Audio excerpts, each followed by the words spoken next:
Hello, everyone. That might be my introduction from now on. Hello, everyone. Welcome to this live stream. We are having a good, I think, wide-ranging conversation with a returning guest, Ryan McBeth, who has his own YouTube, his own Substack, and we are streaming to both of those. So depending upon which platform you're on, welcome to the show. Quite a lot happening in both the Iranian and Ukrainian fronts, and I'm working on a video that I'll post probably after we finish with speaking with Ryan about the Ukrainians' rather crazy decision, or Zelensky's crazy decision to let go of his defense minister. So Ryan, I'd quite like to get a quick take from you on that, but I'd also like to obviously dive into the Iranian Strait of Hormuz debacle, and well, we can go from there. I tell you, with that intro, I'm surprised you're not sweeping a chimney. Whatever there is, we cover whatever there is. What do you want to talk about? HORMUZ? Well, as I say, how big a deal do you think this shift in the Zelensky government is? Well, not really. Have you had time to look at it or not really? So I'm kind of up in the air about it. I kind of feel like we don't have all the information as to why this defense minister was fired, but I actually think it's likely it might have something to do with strikes on Russian oil infrastructure. And here's kind of my thought here. As spectacular as it is to watch those strikes, and as great as it is to kind of laugh when you see oil tanks getting flipped up in the air, and Russians fighting over gasoline that's at $15 a gallon, $17 a gallon. I don't know what that is per liter. Sorry, guys. But when you think about that, the interesting implication is that while it makes for some beautiful footage, there is the possibility that something like this won't actually affect the Russian war machine all that much. And if this particular defense minister insisted on conducting these attacks, this is the right way of doing things, because it does look spectacular. But for the past 4.5 years, while Russia's oil and gas sector has been constrained by things like sanctions, lack of parts, counterfeit parts, lack of software updates, because if I'm a Russian dude and I'm operating an American oil drilling rig or a Western oil drilling rig, am I going to download software from the public internet for the update? Because I would certainly put a virus in that, right? So these rigs likely haven't been updated in 4.5 years. But Russia hasn't collapsed despite all of the oil pressures placed against it. I don't know if it's going to collapse now. And I kind of wonder if these long-range strikes, while spectacular and hilarious, are actually shortening the duration of the war. Provides some great footage. It provides hardship for the Russian people. But are these long-range strikes actually effective? And I think there might be some doubt within Zelensky's inner circle that this is effective. And look, Harry Truman fired General MacArthur because General MacArthur wouldn't listen. This could certainly be a case of Zelensky saying, stop doing this. We need to hit something else. And Fedorov saying, no, I'm going to keep doing this. Well, you serve at the pleasure of the president. So I think there's more to come on why this guy was fired and kind of what that means.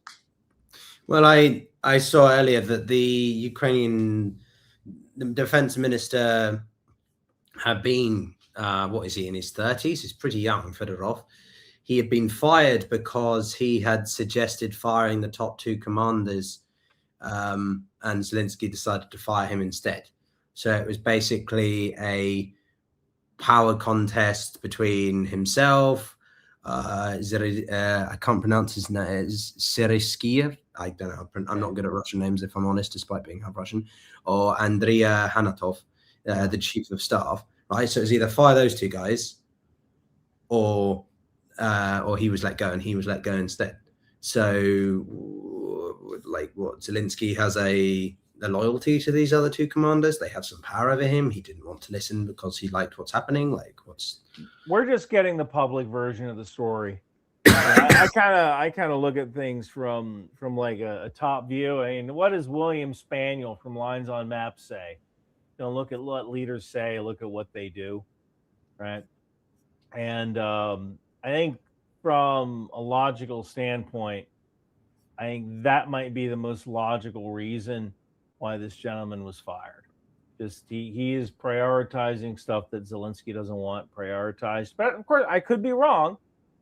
But what we have is the public explanation. We're probably not going to know the truth for a couple of years. A couple of years? Oh, wow, okay. Well, yeah, it's fast moving. But the one thing I would point out is that despite the negatives that come from this, one solace that we can take is that Ukrainian democracy still functions in wartime, because you're able to have protests and demonstrations against this, which, you know, again, that wouldn't happen in Russia. No. So take it for what it is, but something to, I don't know, keep in mind. All right, let's move to Iran. So, Ryan, we have, well, I made a live stream yesterday after a guest couldn't make it, but I was already live, so I just sort of brain dumped a bunch of thoughts that I had, and people seem to like it. But essentially, I've watched some of your appearances on media, and I've noted that whilst a lot of people, I think, are more critical of the Trump administrations towards the Iran, the Islamic Republic, and the strategy towards dealing with them, you seem not so critical. Is that right, or is it certain aspects of it that you think we need to have more patience with, or sort of framing? I've been extremely wrong, critical, or something like that. I mean, I've been critical of how the president hasn't involved the media. They haven't embedded any media with troops to explain what these troops are doing. The president never explained exactly why we needed to go to war with Iran. The generals that serve under the president didn't adequately prepare for drone defense, resulting in the deaths of at least 6 soldiers, as well as equipment that is very, very difficult to replace, like AWACS and tankers. They're extremely critical. Now, when it comes to policy, that's a different story. I'm not a policy guy. I do weapons. I don't give a shit who is president. All I care about is defending America. And the only thing that matters to me is preventing Iran from obtaining a nuclear weapon. Whether there's a Democratic president in charge or Republican president in charge, it doesn't matter. I just want to kill bad guys. All right, let me reframe the question then. Okay. Let me reframe what I meant. I watched a segment of you on the media. I think it was even earlier today. I think you posted it on your Substack. And you were saying that sort of, well, if we just hit them harder, maybe that's the framing, but you were saying that we need to just hit them harder, and that would be enough to sort of induce behavioral change in the IRGC. Is that right? Is that different? Yes, you can kill your way out of a problem. What we never should have done, and this is kind of a problem with the administration, I believe that the administration saw an out, or at least they're looking at November. These midterm elections are coming up. We need to lower gas prices. Okay, maybe Iran will actually behave. They can get some money. We can get gas prices lowered. And that didn't happen. That was a miscalculation, or it was very wishful thinking. I don't know if you ever heard of an operation called Operation Market Garden. It was during World War II. It was an attempt to take a bridge in a town called Arnhem. This is in Belgium, I believe. Belgium. Isn't that Saving Private Ryan? Isn't that well, that was the initial invasion. That was D-Day. The Battle of Arnhem. If you ever watch a movie called A Bridge Too Far, there's also a book. Oh, it's that one. Yeah. Bridge Too Far. And I think Arnhem required, I can't remember if it was 7 or 13 bridges, but they had to take 7 bridges before they got to Arnhem. And if one of those bridges failed, like if they couldn't take one of those bridges, then everybody else would be dead. And two miscalculations we made, or I shouldn't say miscalculations, the two risks that we took was, number one, we looked at the Iranian government, and I guarantee you this is exactly what happened. There was an intel guy like me in the room, and he said, he had a chart, and he said, Mr. President, we believe it is likely that the Iranian government will fall within 3 weeks if we conduct strikes. And likely, if you look at ICD 203, which is the actual form that you use to determine this stuff, likely is between 55 and 80%. And I'm sure the president looked at that and goes, likely? All right, well, let's go. Well, it doesn't leave the 20%, right? And we assumed the Iranian government would fall. It didn't. And we took a risk. We took a risk just like we took a risk with the D-Day landing, the Incheon landing, the Hail Mary hook into Iraq. Those are examples of risks that work. This was a risk that didn't. So that was kind of mistake number one. And you could say, well, we should have planned for that. Yeah, we should have done a lot of things. We should have had more frigates to escort ships through the Strait of Hormuz, but we got rid of those in 2006. Second thing is we played this hope. We said, we hope Iran will behave long enough for us to get to the midterm elections. And Iran doesn't necessarily want that, because their MO is to stretch out negotiations and meetings for as long as possible. That's all they want to do, is meet with people and negotiate. And then while they're doing that, develop missile and weapon technology. And the idea here is, Iran will fire a missile and then accuse the United States of breaking the ceasefire when they retaliate. Or they'll tell Hezbollah, fire a rocket into Israel. And then when Israel strikes back, they'll say, oh, you're not following the deal. And they'll fire something in an oil tanker. They need to keep this going, at least until the midterms, when it is hoped that a more friendly Congress is installed, which is certainly a possibility, right? So in that particular case, in hindsight, we never should have taken our foot up off the gas, because Iran was losing between $450 to $500 million a day. Sooner or later, you're not going to be able to run your country. And if we had kept up the blockade, brought more ships in to escort ships through the Strait of Hormuz, we could have said, you know what? Knock yourselves out. You want to do this? Do whatever you want to do. We're going to protect ships going through the Strait of Hormuz. Would have been a lot easier if we had involved our European allies, but because of hubris, we didn't do that. That's another thing I disagree about. And our Asian allies, because Japan, South Korea, they have frigates that can escort ships, and they are vested in oil flowing from the Gulf. We should have done that, or we should have destroyed every single power plant inside of Iran, with the exception of the hydroelectric ones, because technically that would be a war crime. We could probably hit the power block, but not the actual dam, and say to Iran, you know what? You want to develop a nuclear weapon, knock yourself out. You're going to have to do it in the dark. And every time they bring a power plant online, we hit it again.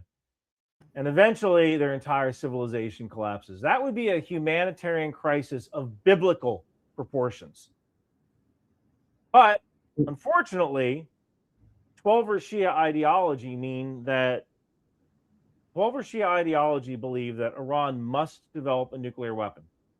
They must develop it. They must shoot it at someone, because that will create a time of great chaos. The Mahdi, who is this Messiah-like figure, will reappear. He will lead a battle toward Jerusalem with Jesus by his side. They will defeat the Antichrist. It will usher in the end of the world and the final judgment and peace on earth. And that's something that the president never explained to America. Again, is something I totally disagree with. So, yeah, we never should have taken our foot up off the gas. And we can keep bombing Iran. You can bomb your way out of a problem. You can kill your way out of a problem. But Brian, history has shown us that no aerial campaign has ever effectively beaten a government. It has to be. I mean, you look at the first Gulf War. Well, that was 50 plus nations, including Well, that and you was... can say history has shown that, but history of air campaign goes back to maybe 1914. Right before that, there was probably some civil war in Spain. I think there was another conflict before 1914 where aerial tactics were tested out. But when you compare how long we've had air power with how long we've had ground power, I mean, it's not even a blink of an eye, right? We've had ground power ever since someone picked up a stick and poked another guy for looking at his wife the wrong way, right? So the set of data is a lot smaller. No, that's it. That if we wanted to bring Iran back into the Stone Age, we could do it tomorrow. And by using air power to take out various electrical generating capacity, and by blocking ships from entering, you know what? Air power can influence a decision, or at least contain the problem. Okay, so two points to that then. Okay, agreed. I appreciate that air power has not been around as long, and it's still especially with drone warfare now, we don't know how aerial dynamics are going to change. But the Gulf War was won because it was several months of aerial bombardment followed by an extensive ground campaign, which lasted a few days, right? Lasted 100 hours. Okay, whatever, but like 3-4 days. So you still need those other elements, right? You still need the aerial, the land-based and marine elements to ensure an effective capitulation of the enemy. Also, I would point out that, yes, you can bombard them into the Stone Age, but that doesn't necessarily mean that the regime falls. We've seen plenty of failed nations where the government... It makes it more likely. You don't necessarily need ground troops, depending on what you want to do. If you want to affect regime change immediately, yeah, you're going to need ground troops. Unfortunately, the ground troops that we wanted, which are the Kurds, we screwed them like 3 times. And this time the Kurds lost our number. There's not going to be a fourth, right? We can't rely on our Arab allies to do it because these guys, I mean, I love the Saudis, but they couldn't even get out of their own way in Yemen. Right? It was like watching the Keystone Cops, the Saudis fighting in Yemen. Like that, and they don't have expeditionary capability anyway. They couldn't even fight in Yemen, right? They're not fighting in Iran. They'd have to use our logistical tail. Now, we could do something like take Hormuz Island and from there establish a base and then send special forces out into Bandar Abbas and recruit people who want to fight.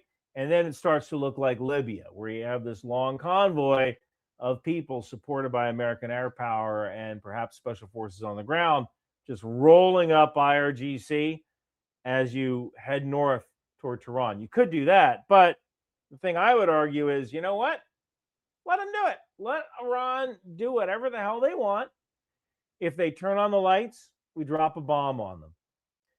They don't get any oil tankers in. They don't get any oil tankers out. And we just keep this blockade up essentially indefinitely, which is a capability we have. Does it make the regime fall? Maybe. Does it solve the problem of oil tankers getting in and out of Hormuz? Absolutely it does. Because eventually you run out of missiles to fire. Those missiles get intercepted, or you don't have any electrical power to actually detect those ships going through the strait. So that option might actually be the best option. Just keep them contained. Eventually the regime falls. If it doesn't, we have runway to figure out what to do next. But either way, we could also buy time. The biggest loser in this is going to be Iran, because eventually the Arab states are going to look at Iran and go, this guy is freaking nuts. It's like having a neighbor that walks out of their house every Friday night drunk, shooting a shotgun in the air, right? You don't want to live next to that neighbor.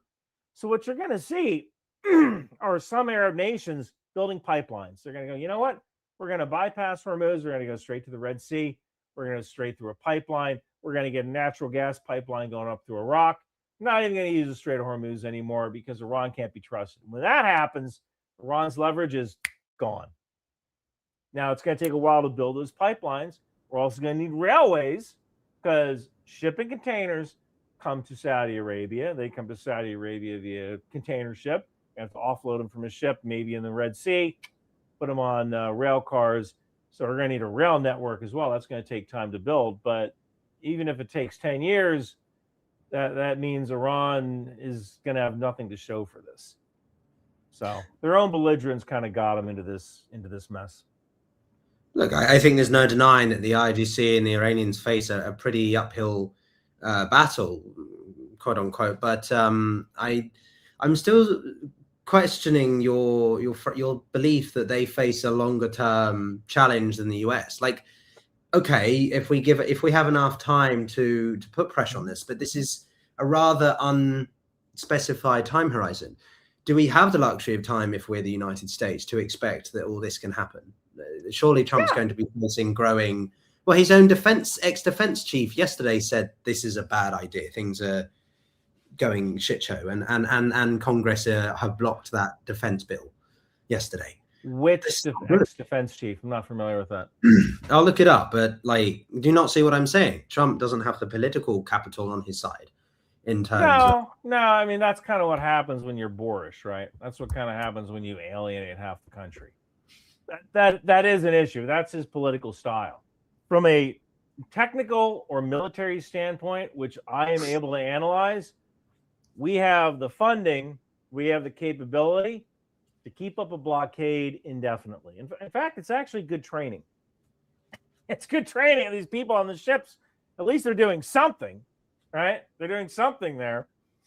And it's very exciting, and they're doing their jobs every single day.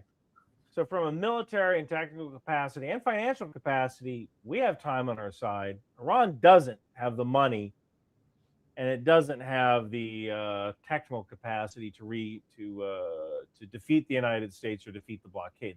That just isn't there. They have the capacity to launch a couple of missiles every once in a while. They might get a drone together. But again, we put the lights out. They're going to have to do that in the dark, and eventually you run out of generator fuel.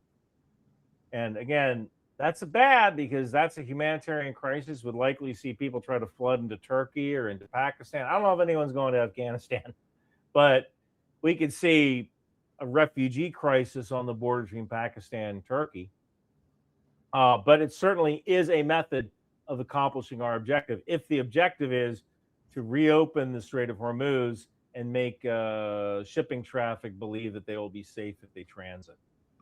But again, it would be a lot easier if we gotten our allies on our side, especially with the navies of Europe and the navies of Asia, who would be willing to escort ships, since we lost a lot of that capability back in the early 2000s.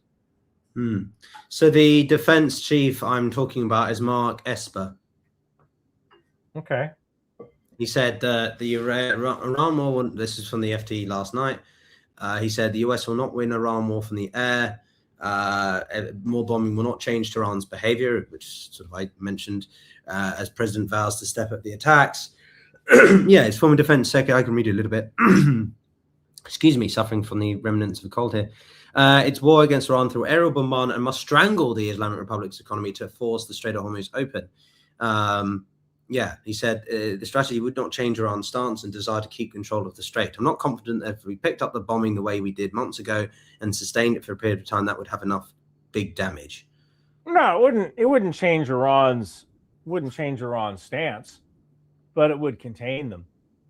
And you look at this is actually a good thing and a bad thing. So, are you familiar with the Iron Dome system in Israel? Yes, of course. I'm not an intricate expert like yourself, but no, yeah, it's fine. So one of the ways Israel brought about relative calm was they set up the Iron Dome system around Gaza, and they just said, you know what? Let them shoot their rockets. When they shoot them, we'll shoot it down, and we'll just kind of get back to our lives. We'll contain Hamas in this area. And that worked for 10 years. It worked until it didn't. It worked until they saw something they didn't see coming. But the Iron Dome system functionally allowed breathing room for Israel to kind of go about their lives.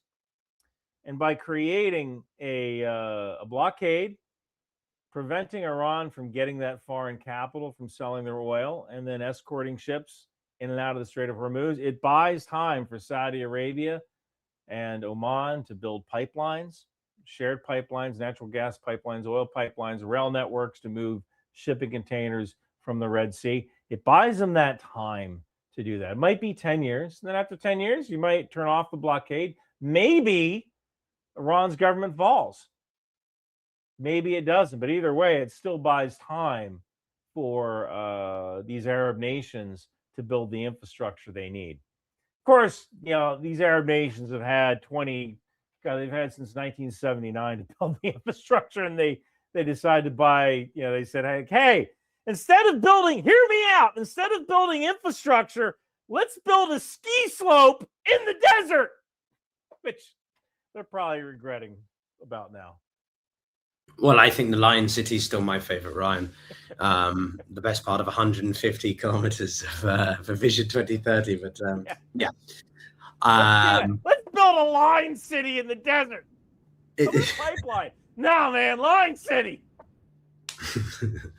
I don't have much time for the Saudi Arabians government, but their strategic partnership with the Pakistanis, I think, was quite an interesting shift in the balance of power. I mean, that sort of leads me to another question that I wanted to get your take on, which was, isn't this generally, you say that the US isn't doing too badly or is being hit badly, but isn't the biggest implications its long-term loss of influence in the Middle East? China's coming through here as a various actor, the soft power it's gaining. There was a poll done, I think, just last month, and America's now more unpopular than Russia and China, including in the Middle East. So do you not think that this is a negative for the US interests in that part, let alone with the Europeans and the inability to use their bases for operations in the Middle East over that time? So there's a couple of layers to that. Kind of what Europe did with not allowing us to use their bases. I mean, I say Europe, but really it's Spain. Let's kind of get real here, right? That Spain's been kind of weird. I mean, they are so far away from Russia that they're still taking a siesta, right? Like countries get more and more concerned with military capability the closer you get to Estonia. And once you're in Estonia, you have dudes who are ready to freaking come over the border and handle the Russians themselves, So it seems like European nations take security more seriously the further you go east.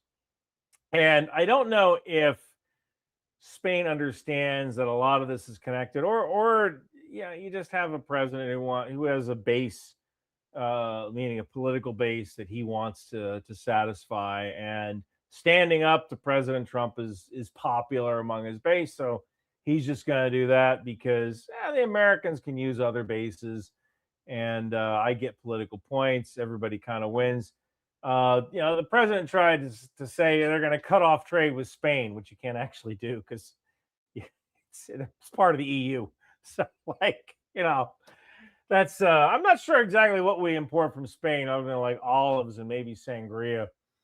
I don't think I've ever bought a product that's made in Spain, but the Italians have done it. The Germans were having some issues with it.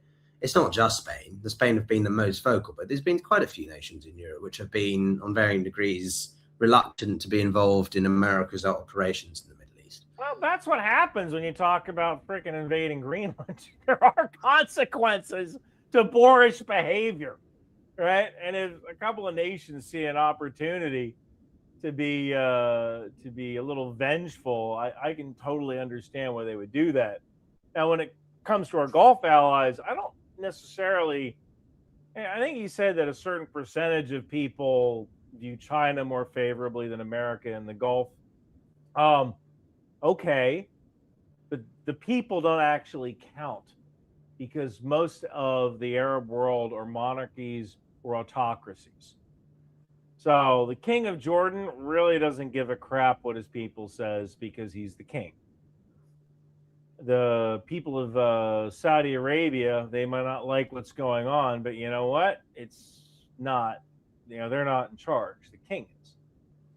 So right now, I certainly believe the leaders of the Middle East know that if they're ever in trouble Would China come to their aid? No. China's never come to their aid. It would have been ideal for China to send a couple of frigates and a couple of destroyers over to the Red Sea when the Houthis were acting a fool and throwing missiles all over the place, because that would have given China real world experience in air defense, which is something they would need for Taiwan. But they didn't do that, either because they didn't want to rock the boat or they didn't want to give away their capabilities. It would have been in China's best interest to do that, because a lot of shipping going through the Bab el-Mandeb Strait, the Red Sea, Sea of Gulf of Aden, that's coming from China. Would have made sense for China to protect their own ships, but maybe their ships were protected by GIS. The Houthis know, okay, don't attack these ships. Still, that was a friggin' missed opportunity for China to get real world experience on shooting down missiles. China's not coming to anyone's aid. China just cares about China. So what, if I understand you correctly, you're saying that regardless of what America does, because of the inertia of China, it doesn't really matter what America does. They can kind of get away with it because there's no equivalent like them. That's been the case since World War II, really. I know it's been the case, but isn't it times are changing? America is pushing it just a little bit too far. Trump's hubris is pushing it just a little bit too far. Well, if you read the National Security Strategy document, I've talked about it as kind of gangster foreign policy, where America is trying to disengage from the world and just kind of focus on our hemisphere. But it's kind of like trying to get off heroin, or quitting smoking. Right? We keep kind of going back to that. Like, I wish I could quit you. Like we want to be that hemispheric power, but we also kind of want to do some stuff on the world stage as well. But the problem is that when you piss off your allies because you want to go back to this regional hemispheric hegemon strategy, you find out like, oh crap, we really do need NATO. We really do need those bases in order to conduct global operations when it is within our interest to do so. So it is kind of like someone with competing priorities. I really should quit smoking, but man, it tastes so good to be a global hegemon. So one of the things that we've discussed a lot with you, and it's sort of become a bit of a cornerstone of this war, is escalation ladder, escalation trap. There's a couple of academics who've gone sort of semi-viral because people are like, oh, escalation. Oh, it sounds good. I am an expert now because I talk through the lens of escalation. But sort of, okay, running with that theme then, it goes back to what you were saying earlier about if America can just hit their power networks and send them back to the dark ages. But according to Reuters, Iran has told the Houthis to close the Red Sea gateway, so the Gulf of Aden, if the US hits the power network. I'm surprised the Houthis haven't been more involved. They have a unique relationship with Iran. I'm still skeptical it would happen, but is that not an escalation that would be problematic for the future? Yeah, we already know what to do in that case. I think that is already priced in. And you still have ships going all the way around Africa because they don't even want to deal with the freaking Houthis. And actually, piracy. I actually write about this. I spoke about this in my Global Warning podcast. Piracy is up now. We got rid of piracy like completely back in I want to say 2012, 2014. Like they had like one year we had like 230 some pirate attacks off Somalia, and the next year it was essentially zero after we stepped up patrols in that area. But since we kind of stopped doing the anti-piracy thing, the pirates have come back, and some shipping companies are just like, you know what, we're not doing this anymore. And that was due to a loss of the global coalition, because when you think about it, that was 12 years ago, and Europe, as well as China, performed a lot of these anti-piracy missions. And since then, Europe has actually lost some of its capability to do these long-range patrols. They have fewer ships in order to do this with. Over 12 years, ships get decommissioned. And since a lot of European governments spent money on ground forces for Afghanistan, or they're building up their ground forces for a potential conflict with Russia, ships are just kind of lower on the priority ladder. So if Europe wanted to conduct anti-piracy patrols off the coast of Somalia, they wouldn't. They'd have a very difficult time doing that in the first place. So that being said, I think that's already priced in. And the other question is, with what weapons? I guarantee you, there are no Houthis in a cave chewing on cat building missiles. They're they got their missiles from Iran. There's a limited amount of missiles that they have, or long range drones that they have, in order to kind of affect A2AD, anti-access area denial. There's a limited amount of weapon systems they have. Without Iran helping them with targeting, it's going to be extremely difficult to do that. For a while, there was an Iranian ship that was just kind of sitting in the Bab el-Mandeb Strait, kind of keeping tabs on everybody. And because we were pussies, we didn't hit it. So, there was, I don't necessarily see the Houthis closing the Bab el-Mandeb Strait as that much of an issue, because these guys are, they have a limited number of weapons. They have a limited ability to do C4ISR, command control communications, and reconnaissance for assets that are in the Red Sea and Bab el-Mandeb Strait. So it's a threat, but ultimately I believe it's an empty threat, or a nearly empty threat. Like the glass is maybe at 10%. So you don't. So a two-pronged question for that then. You don't think that the US? Okay, so one, do you think the US could adequately respond to both theaters, having a carrier strike group in either place if that was what was deemed necessary? But also, secondly, like, over what timescale again do you think that this wouldn't be a problem? Okay, in the short to medium term, it could be real problematic, couldn't it? Because if it causes so much volatility to the US economy, global economy, isn't that going to be, you're not going to see the patience and endurance of the Western mind. Everyone's going to freak out. Oil's going to go to 250. Some people have said, the first time around. You don't worry about that. No. So I don't see oil going that high, but so I think this is already priced in. Like, we've already seen what happened when the Houthis essentially closed the Bab el-Mandeb Strait. And I don't want to say nothing happened, but the global shock wasn't that bad. Right. Now, the problem is that you have the buffer of oil that was kind of sloshing around in the global economy, that was on tankers or in storage tanks, is now essentially gone, especially in China. It's now essentially gone. And so you could certainly see higher oil prices. But I mean, shoot, tankers can go anywhere.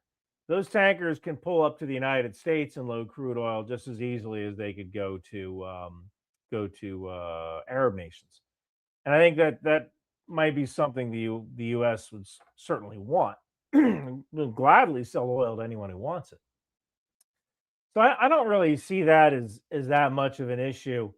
The oil thing could be an issue because I think we're very, very close to the edge of what the globe can handle when it comes to oil demand. And it takes a while to stand up that capability, and it sucks to lose essentially 20% of your global production. But how long are we going to have to deal with that? I mean, if we turn the lights out in Iran, maybe the regime stays, maybe they don't. But if we turn the lights out, eventually we're going to have ships go through the Strait of Hormuz, because Iran is just not going to be able to defeat those ships. Now, your other question was, could we perform in both theaters? And the answer to that is not right now. But I was just at RIMPAC, which is a massive exercise in Hawaii, and we have ships available. The problem is that whenever you look at one ship, you have to imagine two other ships, because for every ship that's out at sea, one ship is going through drills, another ship is being refitted. And you could theoretically take those ships that are in their training cycle and push them off to the Bab el-Mandeb Strait, Red Sea, Sea of, I keep wanting to say Sea of Azov, but Sea of Gulf of Aden. Gulf of Aden. Gulf of Aden. You can push them off to there, but you're deferring maintenance, you're deferring crew rest. You know, you're making these sailors stay away from their families, and ultimately that could mean a lot of trouble for the United States when it comes to maintaining our ships and maintaining our personnel who may, after multiple deployments, just decide to leave the Navy. If you look at the evacuation from Afghanistan, we were able to surge hundreds of planes, hundreds of C-17s, C-130s into Afghanistan to pick people up. What you didn't read about is the 2-month stand down that happened afterwards, where essentially we used so much of our capacity and avoided maintenance on those aircraft that we had to ground multiple aircraft for months in order to make sure they got through their maintenance cycles, because we pushed them so hard. Or as we might say, if you're a horse rider, if you own a horse, we rode them hard and put them up wet. We didn't give any time to maintain those aircraft. The same thing will happen to our Navy because it's just too small. Okay, interesting. I like speaking with you, Ryan, because you always, I think, bring just the very simple human level realities of technical things, the mechanics of what it means to be in these sorts of theaters, when people like myself or others strategic looking can forget those sorts of nuances. So no, I think that's a fair point, and well put. But okay, so let me if we sort of begin to wrap it up for this session, classic question of where do we go from here? But are we sort of in this? Is this the permanent, the current state of things for as long as you can see, until maybe the midterms? Until it was the point I made yesterday. I'll use my point as the question. It's probably going to be the new normal, no matter what happens by the midterm elections. But that's my point. At what point do we get an inflection point, some shock factor, be it internal or external, which changes the current status quo, which seems to be current strikes daily, not really making any difference? Dude, if I had a crystal ball, you think I'd be sitting in this room? I'd be on a boat making P. Diddy look like an Amish fuck. You've got some. I have no clue. Well, you do have 1 million followers across social media, so clearly you know something I don't. Look, I can tell you that the midterm elections are an interesting strategic point, because the president certainly wants to see his party gain seats, or at least keep the seats that they have in the current keep the advantage that they have in the House of Representatives and the Senate. Now, what happens after that is kind of interesting, because theoretically, if the opposition party gets into power, they could create impeachment proceedings against the president. And now, would the Senate be able to convict? Probably not, but it still provides a distraction. And if the president is trying to deal with the whole impeachment thing, while simultaneously trying to deal with the Iran thing and whatever thing he dreams up, I don't know, taking Aruba because Greenland isn't available, right? Then that it just creates a distraction. Now, if oil prices are low, people vote the current majority party in, keep the current majority party in, then President Trump has a mandate and he's going to do whatever the hell he wants. And I think that's more scary for the Iranians. President Trump with a mandate and a majority in Congress. They do not want that, because if you've If you didn't like his previous stuff, wait until you see the sequel, when he doesn't have to worry about midterm elections anymore. Now that's going to be, you thought the current version of the president was kind of interesting. Wait till you get a load of what he can do next, because he's not going to be restrained by anything. And if he wants to use a tactical nuclear weapon on Pickaxe Mountain, which would be a very effective way of preventing Iranian access to the remaining uranium, that could be a possibility. And I know you're going to throw that up as a thumbnail. Ryan says Trump will nuke Pickaxe Mountain. So don't do that. No, I wouldn't dream of doing that. I'd keep it much simpler, Ryan. Trump nukes Iran. Much simpler. If his party wins the midterms, I think you're going to see Iran is going to be in much tougher shape.